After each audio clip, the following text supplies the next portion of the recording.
This is America's Web Radio. Would you like to have a show, talk about your business, or express your opinion on America's Web Radio? Just email gm@americaswebradio.com and we'll get back to you. Thank you.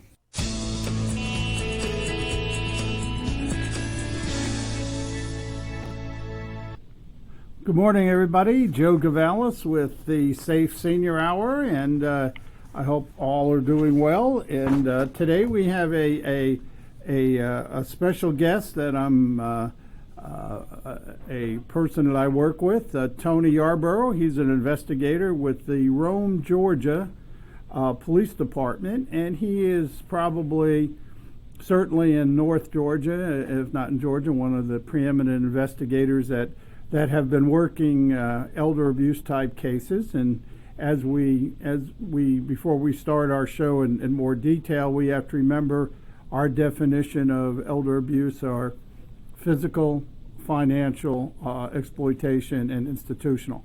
So Tony, welcome, and thank you for coming on today. Yes, sir. No problem.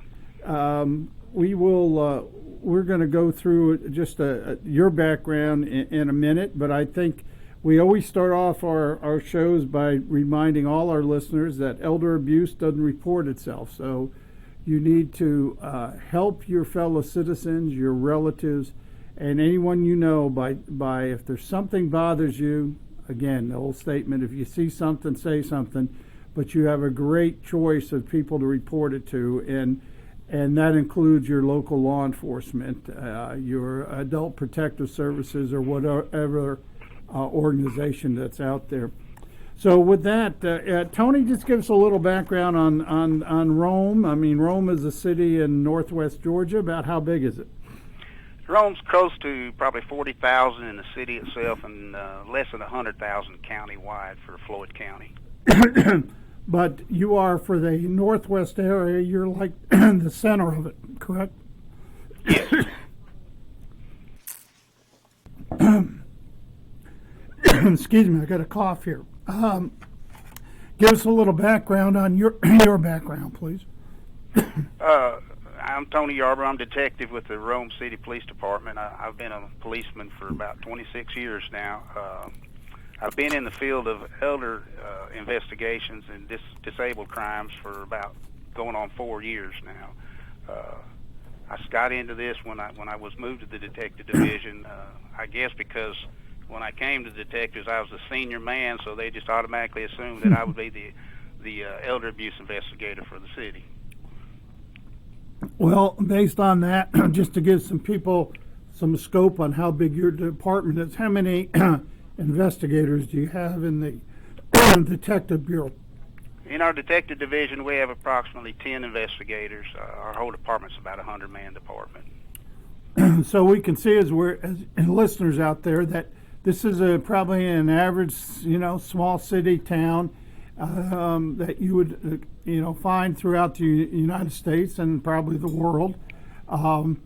But that there are clearly issues dealing with elder abuse at all areas here. Let me ask you on the,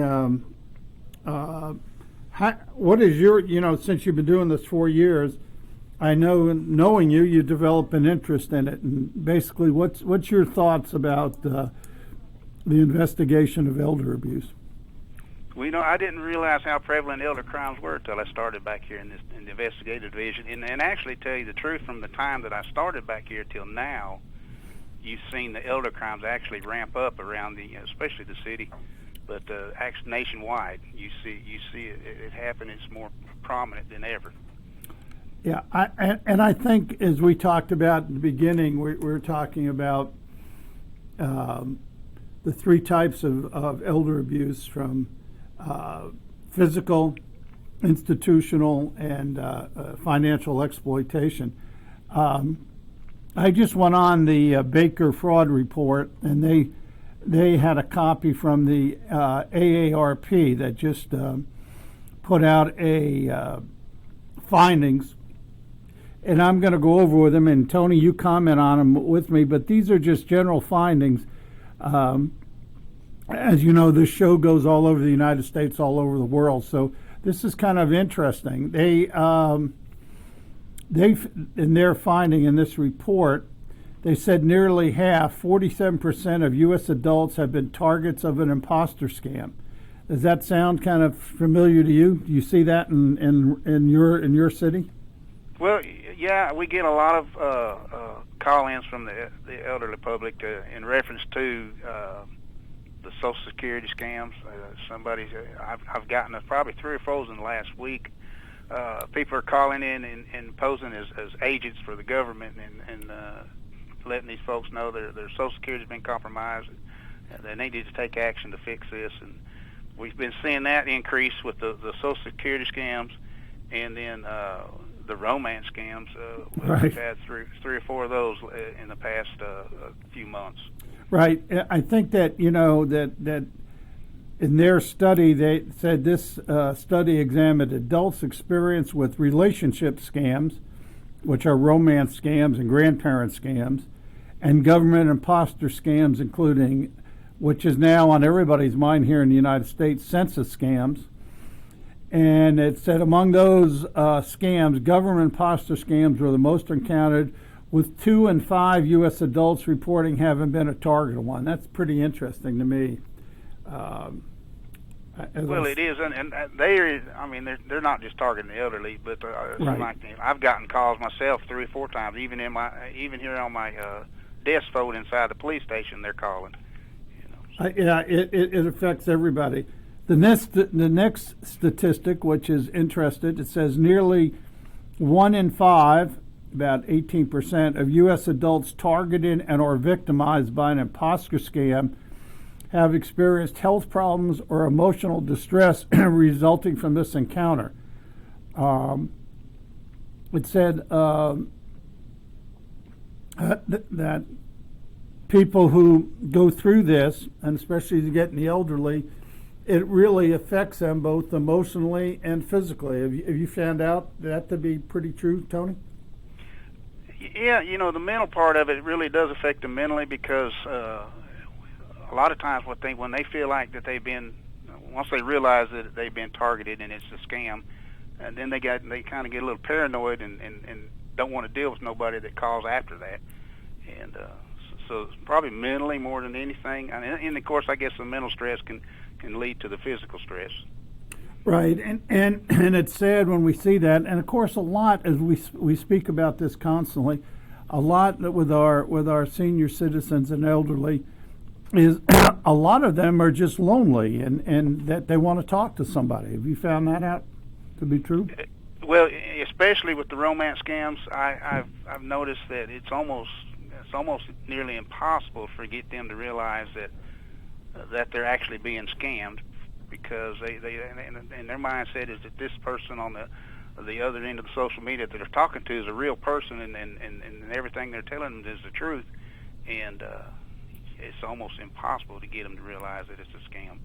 Right, and I think some guidance that we've given, and see whether you concur with it, is number one, never pay money to somebody you've never met. If you meet somebody on the internet, right? Exactly. And remember that the internet gives people courage, the computers give people courage they never had, because you never have to interact with anybody, number one. And number two, if you see a picture of somebody who says they're X, they can be a picture of anybody. Oh, absolutely. Me and you can make ourselves look really beautiful on I know. social media. Hey, we could be like movie actors here. Exactly. And when we talk about these type of scams, the AARP addresses that 2 in 5 U.S. adults use the internet to meet potential dates and or romantic partners. And almost half, 48%, have experienced at least one red flag that we just talked about from a love interest they met online. And then he goes, specifically says a quarter were told by their love interest that they worked in another state or country and had a very business schedule that made it difficult to meet in person. Sounds like a red flag to me. What about you, Tony? None of these people have met up. I haven't encountered one yet where they have actually met the person in real life. The next red flag was a fifth of these people that responded to the survey were asked by their love interest to send them money with a promise to repay them when they could. Sound about right? Exactly, and almost every one of them ultimately it ends up with the other person asking for money. In some form or fashion, they're gonna eventually ask for money. And then the next one is that they have never met their love interest in person. Everything is done over the internet with pictures, and when you meet that perfect person over the internet, always be leery of that of who you're dealing with or what you're dealing with. Absolutely. And that you got to realize these people who deal on the computer and these love interests, they've never met and they don't know who they are other than what they say on the computer. They said here 7% were asked by their love interest to open a bank account on their behalf or a joint account with them. Just absolutely amazing. I don't know why people would do that, but they do, right? It's beyond my understanding, but these people, they're very good at manipulating, and the victims, they fall for everything that they ask them for. Well, I think there's the method we're talking about the computers, but the method that and see whether you experience that too. That the top contact method for imposter scams is the telephone. Is that your experience? Well, the last few cases that I've dealt with, most of it was the victims are actually they're looking at the web. They're looking for that relationship, and how they go about finding these folks, I don't know exactly. My experience is they've done it over the computer. Some of it may lead to phone calls. I'm not sure. Right. Well, that's on the true romance scams, but we're talking about, like, let's go to the imposter scams. Yes. The imposter scams, almost all of that's over the phone. Exactly. Right. It starts with a phone call, and a lot of the people that get these phone calls, they'll come to me, and they'll have the number that they're calling from, and they'll give me that number, but there's no way that number is a real number. Right. That can be traced. Right. They just had a situation here. I was watching the local news. A woman met her, quote, love interest on the computer, and he convinced her to send up upfront money because he was going to sell her. He had a deal on like a Lexus or some big car, and she bought it hook, line, and sinker, sent the money. And then he said, well, listen, while I'm doing this, I have time. I'll be glad because I can consolidate your bills. I'll pay your bills and then you pay me. He wrote checks to, she gave him the list of bills. He paid the bills. And he said, okay, I need reimbursement. So she reimbursed that money. And, of course, what happened? Every check he wrote bounced. It was a phony account. That the number that she had dealing with him has been shut down. There is nobody answered the phone. It says it's out of order. And she's out thousands of dollars. Had she ever met him? No. But with that, we're going to go into a little more detail on some more of these red flags and some other examples where you've seen. So with that, we'll end our first segment of the Safe Senior Hour. If your health insurance premium is more than your mortgage, Ellen Deal with Ideal Solutions is here to help. Whether you're a small business owner, individual, family, or baby boomer, email MAGA45CAG@gmail.com and I'll respond with 3 easy questions to help you determine if you can get away from Obamacare. As a 20-year veteran of the insurance industry, I'm here to help with all your insurance needs. Email Ellen Deal at MAGA45CAG@gmail.com.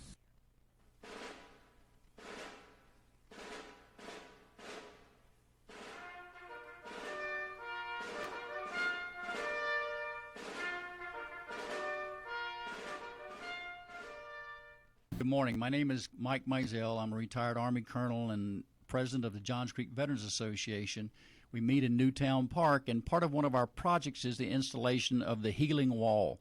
the half-scale model of the Vietnam Wall that traveled the United States. Well, it's coming to rest, and it's going to live in Johns Creek forever, the half-scale model. We're looking at possibly a March implementation ribbon-cutting ceremony, and we're looking for donors and sponsors that want to help us in this great project. You can donate at jcvets.org.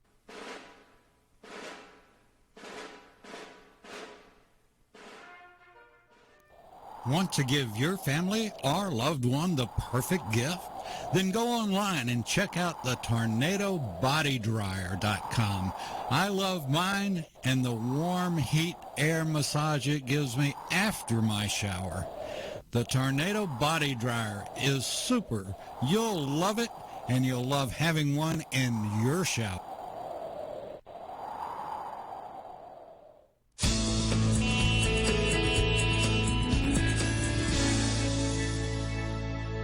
This is America's Web Radio. Would you like to have a show, talk about your business, or express your opinion on America's Web Radio?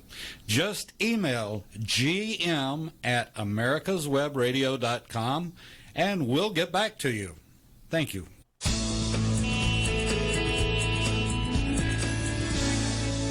Well, welcome back to the Safe Senior Hour with Joe Gavalis. We're honored today to have a guest, a detective with the Rome, Georgia City Police, Tony Yarbrough, and Investigator Yarbrough. We appreciate you being online, and we're just going over some items that you've seen in your experience of fighting elder abuse and elder crime. So we thank you for being with us today.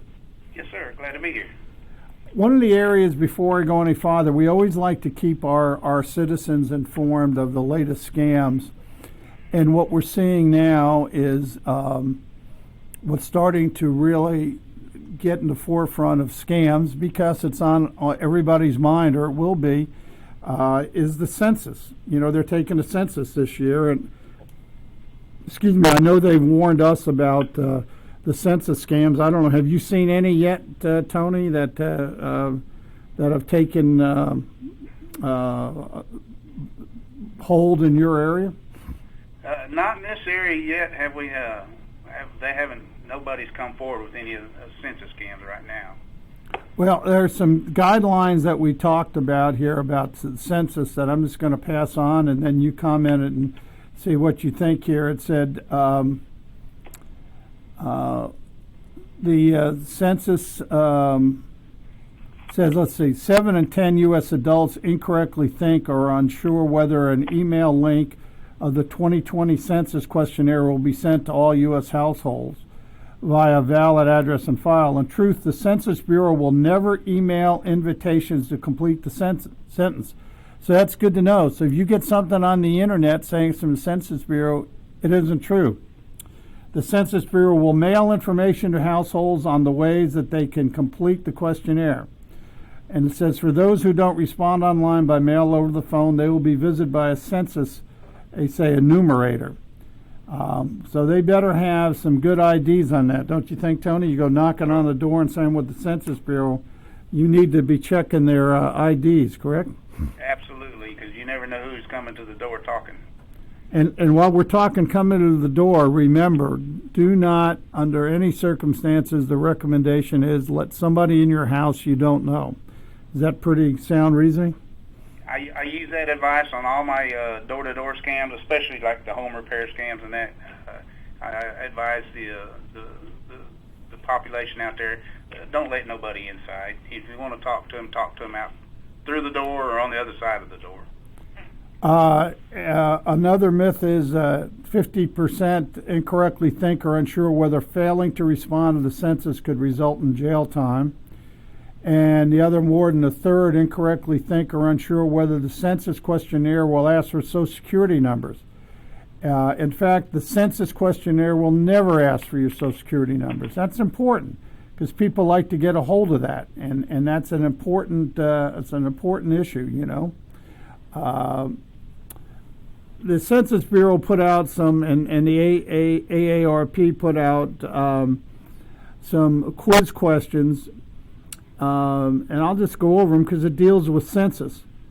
and it says census workers, those who will visit you in the home to collect the census report, work between the hours of 9 and 9. Is that true? And the answer is yes. So if anybody comes before 9 or after 9 and say they're with the census, that should be a red flag. 2,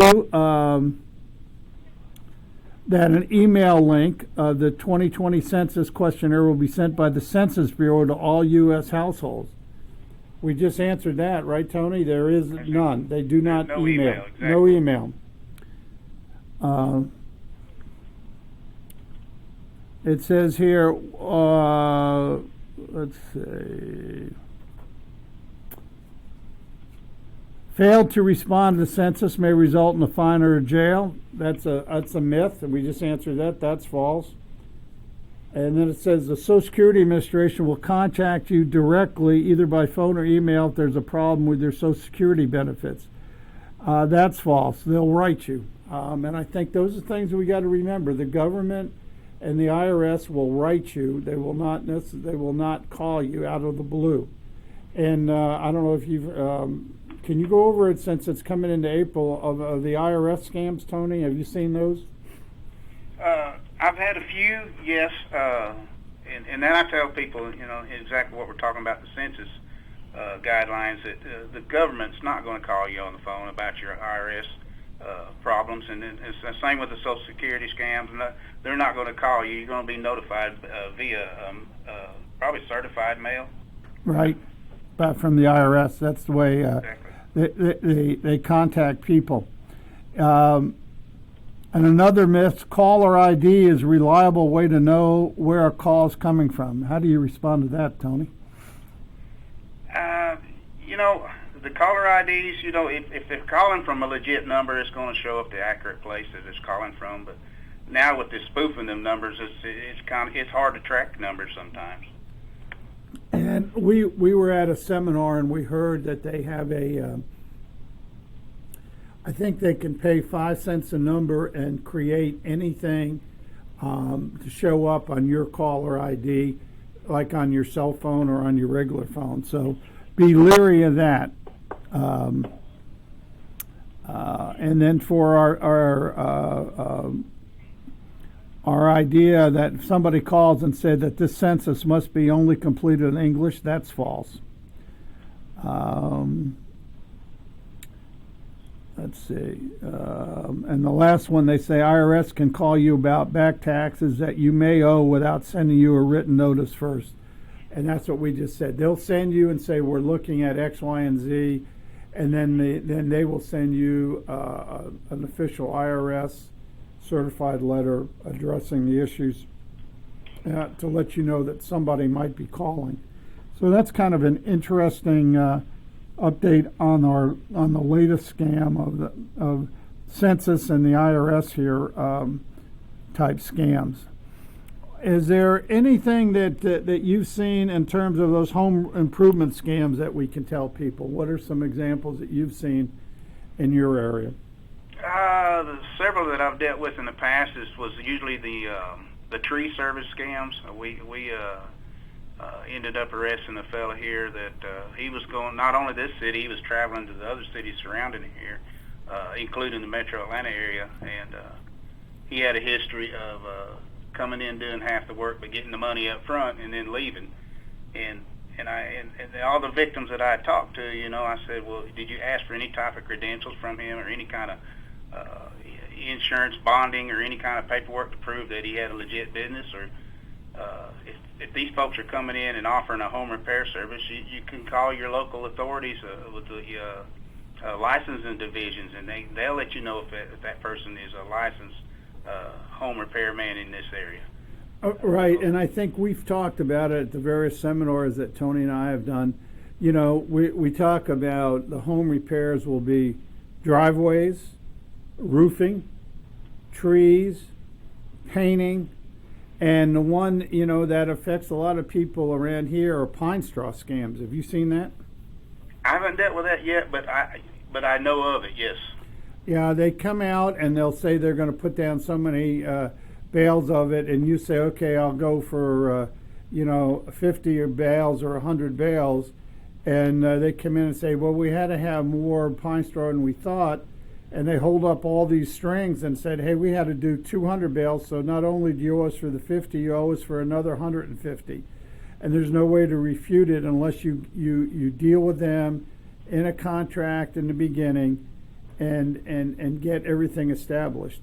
And the other point people tell us who fight these type of home repair scams is, number one, always ask for them for their insurance documents, right? Exactly. Because if they come in, and a lot of these people have these, they just make them up out of the blue. So if you go, if they say, well, listen, somebody was working on my roof and they never finished it, and they go to your place, Tony, and you'll say, well, they do any of the work? You know, that could be civil. But once you show them a insurance document that's phony, it now becomes a criminal matter, correct? It becomes a fraud crime, yes. Fraud, right. And that's why the importance, not only for your well-being to know that these people are covered by insurance, it's also that it might be a tool that you can go to law enforcement and say, hey, they said they have this, I call this company, they never heard of them, or they didn't, the policy wasn't in existence for the dates that they said they were in. So these are the kind of things that, you know, when they come in to do work at your house, make sure you have it. And if they're business people, they expect those questions, correct? Well, yeah, a legit business, they'll be prepared to show you all that from the beginning. Right, and if they don't, you can always say no. There's no obligation to continue some kind of a business relationship with somebody that you're not sure about. And You're I not think obligated in no way. that's right. And I think those are the things that we need to be aware of as consumers and as being savvy consumers, because you don't want to be in there and having paid out good money and gotten something like a paint that when it rains it washes off the building. No. And it happens, right? It does. And we've had cases where they came in to I know they met with some woman who was living alone. She was in her 70s or 80s and said, boy, you have a dangerous situation with trees. Let us cut it down. Well, and it'll cost so much to cut it down. Well, they didn't tell her it also costs so much to haul everything away. So yeah, they cut the trees down, and there it laid, the trees just laying in her front yard because she didn't negotiate to get them taken away, which was at a high amount. So these are things that we see out there, and unfortunately they prey on people, and you see them in your area. But with that, we're going to take our second break here on the Safe Senior Hour and our segment, and then we will be back, and we're going to go into a little more specifics and maybe some interesting cases you've looked at, Tony. Okay. The Docs for Patient Care Foundation is your way to join the fight and become a member of an organization created by doctors for patients dedicated to fighting for your healthcare freedom and preserving the doctor-patient relationship. Get a pen and paper. Write down www.docsforpatientcarefoundation.org.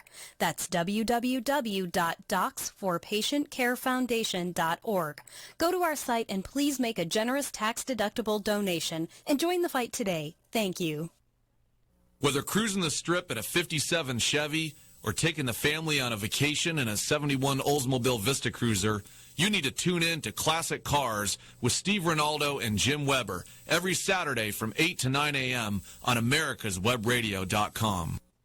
Get your pen and paper ready. If there's a move in your near future, I'm here to tell you that the folks I used and now recommend is Around Town Movers. Timothy and the guys recently moved me, and I am and was totally satisfied with a sometimes not so fun experience moving. Call Timothy at 770-378-4708 and make it a good move and a good experience. Around Town Movers for that local or cross-country move. Timothy, Around Town Movers, in my opinion, are the best. That's Around Town Movers. Call them. You're listening to America's Web Radio on the AmericasBroadcastNetwork.com. Thank you for listening. Well, welcome back to the Safe Senior Hour with Joe Gavalis, to our third segment, and we're honored today to have investigator Tony Yarbrough with the Rome, Georgia Police Department. Tony is a specialist that part of his many duties, but he addresses elder and at-risk victims' crimes. Thank you for being on, Tony. And thank you for having me. Well, we appreciate it. We've been going over through some of the scams and issues that the AARP found in their latest survey. But just give some people about Rome. How far are you from Atlanta? We're probably approximately 65 miles north of Atlanta, northwest of Atlanta. Right, and you're kind of in a. I mean, though Rome's a city, but you're in a kind of a rural area. You border the state of Alabama, and I think that is very common throughout our country and throughout the world, that you do have issues that boundaries don't mean anything to these scammers. Is that correct? No, some of our investigations lead us over across the state lines a lot. And to let everybody know that because of what's going on and the issues that are out there, is that law enforcement it works together. Isn't that what you found out? You're one big try to be one big happy family sharing information. Isn't that correct? Well, you've been a lawman yourself. You can't do everything by yourself, and so when it comes to networking, that is a valuable tool in this business. Right, and unfortunately, there's not enough people that are addressing these elder abuse issues. And again, I remind our listeners, elder abuse to us is physical, financial exploitation, and institutional. Tony, have you got a minute? And we don't have to go into by names, but just some type cases that you've worked in each one of them. Have you had the opportunity to work any cases that are of some, you would say, physical abuse? First, to physical abuse, I have got some referrals on physical abuse, but to substantiate those, it's very difficult. Trying to get cooperation a lot of times from the victim themselves. Right. They don't, in 99% of the time it's going to be a family member, but then they feel obligated, the victim does, not to indicate that the family member is doing anything intentionally to them. To them, it's always an accident. If something happens to them, it was an accident. And those are very difficult crimes to investigate. And the importance of that is, in Georgia, we have some very strict mandated reporter requirements of healthcare workers and numerous people. And the importance is that, if we can start, people start reporting a pattern of this abuse, I think it's kind of a significant element for law enforcement. When you see this over and over again, that somebody said they looked at this person, especially people who live alone and that relatives come to visit or relatives are there, I think that gets to be an issue. And a big issue with people living alone and physical abuse, even though it might not be criminal, is self-neglect. Have you seen that, Tony? I get a lot of cases that there's self-neglect, and that's due to the people living by themselves. They don't have the care that they need, and so a lot of mishaps happen at the house while they're by themselves, and it results in physical harm because they've done it to themselves. But it's because they don't have the assistance that they need in order to function every day. Right, or that they've started to get in, and many people started to get the first signs of dementia, and they just don't function in an everyday world, and they don't take care of everyday needs. Now, what everybody should realize is that in the United States, adult protective services are in every state, and that they're a regulatory agency. They're not a law enforcement agency, but they will be on one of the front lines of addressing this self-neglect. Is that your experience, Tony? I average probably 15 to 20 referrals a month, and almost all of them are coming from adult protective services representatives that are, somebody has called them, and they go make a home visit, and if they suspect some kind of criminal activity or a violation of a crime, then they contact us. Right, and I think in Georgia we have a unique statute, say unique, I don't know how many states have it, but a reporter must report both to law enforcement and adult protective services, or if it's in a facility, in Georgia it's called the Healthcare Regulatory Authority, I think, something like that, right? Healthcare Facilities Regulators. Yes.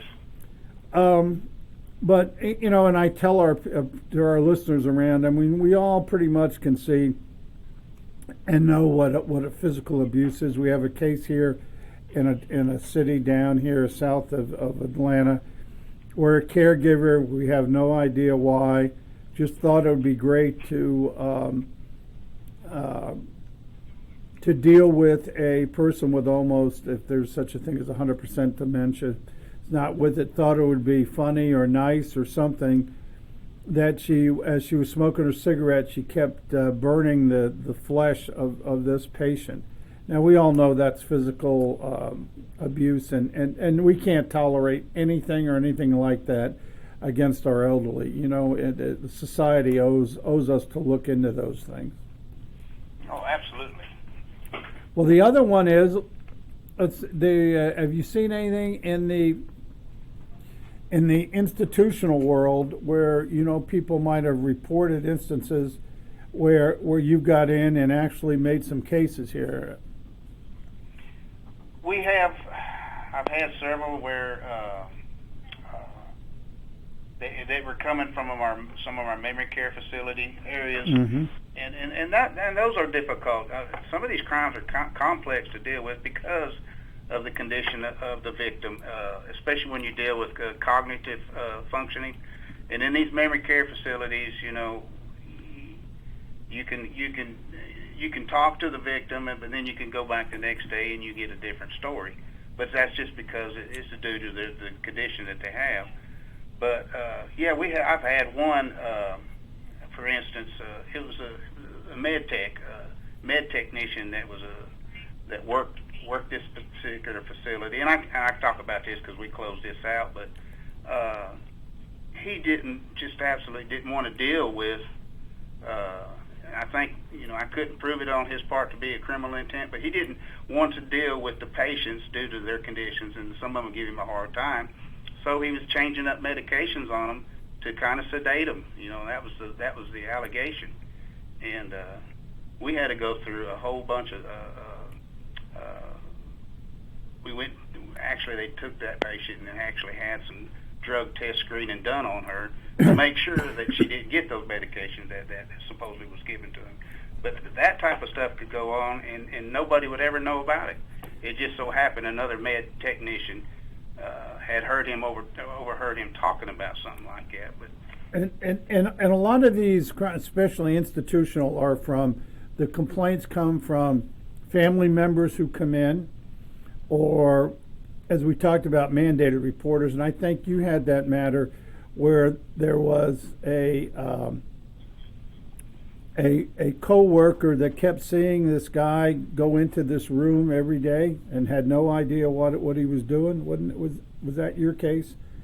And it was a woman with had dementia, and they were sexually assaulting the woman? No, that wasn't mine. Okay. I had another one that involved another CNA at another one of our facilities here, where she was reported by a fellow employee that thought to be under the influence while she was on the job, and she actually left that facility that day. And when she was stopped by our local police, she was in possession of a whole bunch of prescription drugs that belonged to residents where she worked at, and she was subsequently charged with all that. Well, that's a good point here, that, you know, our seniors, as they get older, they're on more and more type drugs and pain medicine, and a lot of people that are allegedly there to help, in some cases, are actually taking those drugs away and using them, and that's a horrible situation. I heard about there were some kind of pain patches. Are you familiar with those, Tony? Yes, sir. I think there were. I'm not a medical person, so I don't know all the details, but they were being stolen and then It was by somebody, it was in another county area than yours, where they were then either freezing them or whatever it is, and then cutting them up and selling it on the street for like $20 for like a quarter of the patch or something. It was horrible, but people were trying to find a way to get money, and in that case they were taking away the pain medicine from the seniors. Exactly. So it's sad. So I think we've got to be aware of the conditions people are living in these institutions.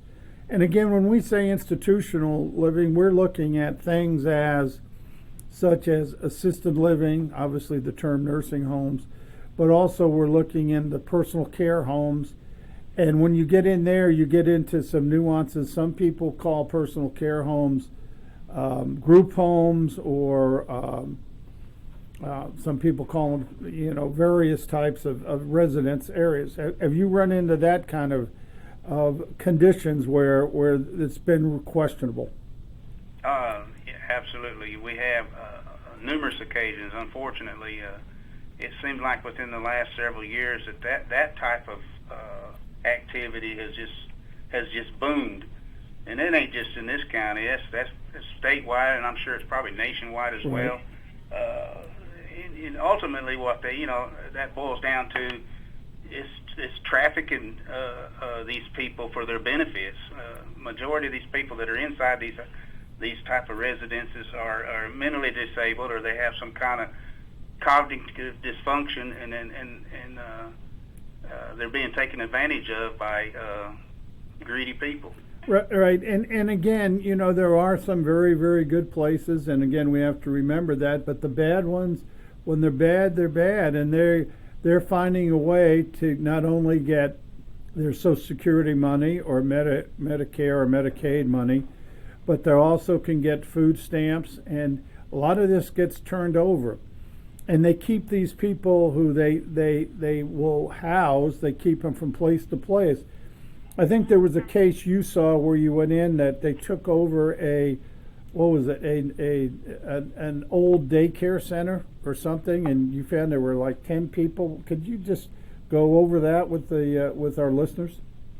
Yeah, that was involving an incident, and with the suspect was actually she was known for this type of activity. She already had a history of it. But she had a licensed facility in another county, but she had found her an older daycare building here in the city, and she opened that up, and she was she calls it a boarding house, but she had up to 10 residents housed in that, female, male, both, and there was only 2 bedrooms in that place and 1 bathroom. Wow. And she was charging these people a lot of money to stay inside that place. And these are the type of situations out there that our listeners, will hear about or know about. And again, you're not the investigators of the world. You're not paid to do that. But by reporting that to either law enforcement or adult protective or whatever the appropriate places in your city or country, that you might be able to get people to help and go look at the situation. Because you put 10 people in 2 bedrooms, male and female, and 1 bath. It's a horrible. You can just imagine what kind of conditions. That's very plausible in there. And since you can't go in, they've got to go in. The officials, and it's only they that have the access, because all these are private property. But with that, we're going to end our 3rd segment of the Safe Senior Hour, and we'll come back and go into some more interesting type matters that Tony Yarbrough from the Rome PD has seen. Get your pen and paper ready. If there's a move in your near future, I'm here to tell you that the folks I used and now recommend is Around Town Movers. Timothy and the guys recently moved me, and I am and was totally satisfied with a sometimes not so fun experience moving. Call Timothy at 770-378-4708 and make it a good move and a good experience. Around Town Movers for that local or cross-country move. Timothy, Around Town Movers, in my opinion, are the best. That's Around Town Movers. Call them. This is Ron Camacho, host of the Business Hour, on Fridays from 10 to 11 a.m. Join me as I talk with passionate professionals on a program that profiles the best businesses, business professionals, business practices, and fascinating individuals to get an insider view of how America works. 10 to 11 a.m. on America's Web Radio. Hello, I'm Dr. Mike Karuchak. Have you ever wondered what doctors talk about amongst themselves? If you do, join us on the Doctor's Lounge and hear the doctors' conversations amongst themselves. Join me and my co-host, Dr. Hal Schertz, every Thursday morning, 8 to 9 a.m. You're listening to America's Web Radio on the AmericasBroadcastNetwork.com. Thank you for listening. Well, welcome back to our final segment of the Safe Senior Hour, and today we're honored to have a guest, investigator Tony Yarbrough with the Rome, Georgia City Police. Tony, I'm glad you're on today, and I know this time goes by real quick, so we're in our final segment. So thank you for being here. Thank you, Joe. And I think we remind everybody that elder abuse doesn't report itself, so please, if you see something, say something to either law enforcement or people that you deal with in your community that you trust, whether it be somebody in the faith-based community, a good friend, somebody that that handles senior care. Please advise them of what the situation is and let the professionals come in and take care of it. We certainly want to help any of our at-risk adults or seniors that have issues. We don't emphasize that enough here. That you all are the eyes and ears to help your fellow citizens, and I think that's good advice, don't you, Tony? Oh, absolutely. We rely a lot on the public for their input and their information. We're going to talk about something that they have initiated with the Floyd County Police up in which is the county that has the city of Rome in it, and it's something our North Georgia Elder Abuse Task Force were made aware of through the Floyd County Police and Rome Police. And through the Alzheimer's Association, and that is the problem of wanderers. 6 in 10 people with dementia will wander. And that means they will just pick up and leave, and it becomes a very dangerous situation because many of those people may not remember his or her name or addresses. So, Tony, what are you all doing, and what's your thoughts on this, and how law enforcement and we're trying to help? Yeah, Joe, we started, actually the Floyd County Police Department started a program that they has been named Project Lifesaver, and what that is in conjunction, they got grant money to purchase some equipment, and the equipment, it entails a tracker and some transmitter bracelets, and they've produced a program in order to find people that would qualify for the program to receive one of these transmitters. The transmitters look similar to that of a watch or like a hospital bracelet with a transmitter device on it, and they can affix it to the person's wrist or their ankle, and it's set up for dementia, Alzheimer's patients, people with cognitive disabilities, as well as autistic children. And the whole point of this is it allows us to cut down the time that we would take to search for these people if they come up missing. Right, and I think in this case too in Rome that the area administrator on aging also got a grant to make these available. So everybody out there, this shows you a cooperative venture between social assistance and law enforcement trying to help resolve a problem here, and that's of wanderers. So by giving the bracelet, now explain what the bracelet does, and then how you all use it to save time to try to help find these people. Yeah, each bracelet has got its own particular radio frequency, and whenever a bracelet is issued to a patient, that's documented what their frequency is, and the receivers that we have here at the police department that we use are that when we go out, we can tune those into that particular radio frequency, and usually we rely on eyewitness accounts of where they last seen somebody, and if we can get within the area, those transmitters will put out a signal probably about a mile away, and you know, the time frame, and if you was to do just a typical ground search without this type of assistance, you're looking at 3 to 4 hours, maybe a day or two. But with this system, this tracking system, a patient or a victim can be located within about 30 minutes. Yeah, it's an incredible operation, and as I said, this cooperation is very certainly unique here in Georgia, and trying to address it when you see that many people tend to wander. And again, you know, when we're talking about wanderings, haven't looked at it here. I know the Alzheimer's Association has come out with some reasons for it, but you know, and again, these are loved ones, and many people live at home, you know, where they have just various levels of dementia.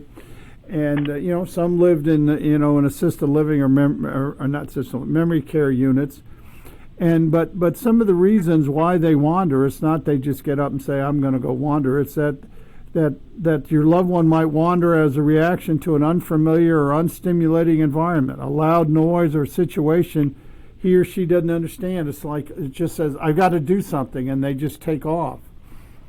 And they might get lost while they're searching for someone or something. Oh, I have to go find my son, or I've got to go find this document, or I've got to go find this piece of equipment, and they start walking, and they get away. They get outside a known environment, and they just start to wander. And some just do it because they might be bored. I know we talked about that earlier, Tony, about people are lonely or bored. And then, or some of them might just want to go outdoors, and once they get out, they lose their way. Or they might go back, and this I thought was interesting. We heard this. Tony and I spoke with the the area administrators on aging to on assisted living, and I was interested to find out many people, as they get older and get dementia, start to look back in their past, and they might or try to go to work or do chores or buy groceries how they used to do it. Have you heard about that, Tom? You know, people resort back to their old memories, right, and to the time when they had a particular reason to get up every day, and they had a job to do, and a lot of these people feel like that, you know, they're living in that time now, that they got to get up. They got someplace they need to be because that's the way they've always done it. Yeah, and I think this is really key to that environment. And there's a selection process: who wears the bracelets and the transmitters, and who doesn't. But as I think we saw some study that after 4 hours, the safe well-being of that person who's wandering, the chances of them being found without any physical issues starts to really go down. I mean, so 4 hours is kind of a key time, I think, is what we were told. But right, but we're working with the PD, and we're working with the AAA's, our North Georgia Task Force, and thanks to donors, as you know, we are run by a foundation, the North Georgia Elder Abuse Task Force Foundation, where people have donated money and to help pay for our activities. And what we're trying to do now is follow what took place. I believe it was Citrus County, Florida, and other areas in Florida, and I think Chicago has it right now, that we're planning to give out. They're called SCENT kits, SCENT kits, and I think this is maybe a little less expensive, but it'll be something that everybody can have for their loved ones that who might tend to wander. And what this is a actual kit that we buy, and it's got a gauze, and it's got, people wear gloves, and you go in and under the arms, or whether you can get the scent of your loved one, and you put it on the gauze, and you put it in a jar and seal it and keep it in the refrigerator. And that is a uncontaminated scent of your loved one. And the importance here is that one of the best ways to find people are canines. Have you found that, Tony? Right. We, in particular, our sheriff's department here has a bloodhound, in which bloodhounds, they are a scent tracking dog. Not all your canines actually are scent trackers, but your bloodhounds are, and they track solely off the scent of somebody. And so if you have a uncontaminated scent, the dogs can get on it very quickly. And what interests to us and why we're really supporting it, that scent can, that's kept in that sealed jar, the dogs can use it up, they say 5 to 7 years. So it is an absolute wonderful thing to think about and to help your loved ones, because I think surely is an issue that we all need to be aware of, especially we deal with our loved ones. I mean, I think that'll be a good use of resources and trying to help people. Remember, everything is, we're just here looking to just help people, help with their friends.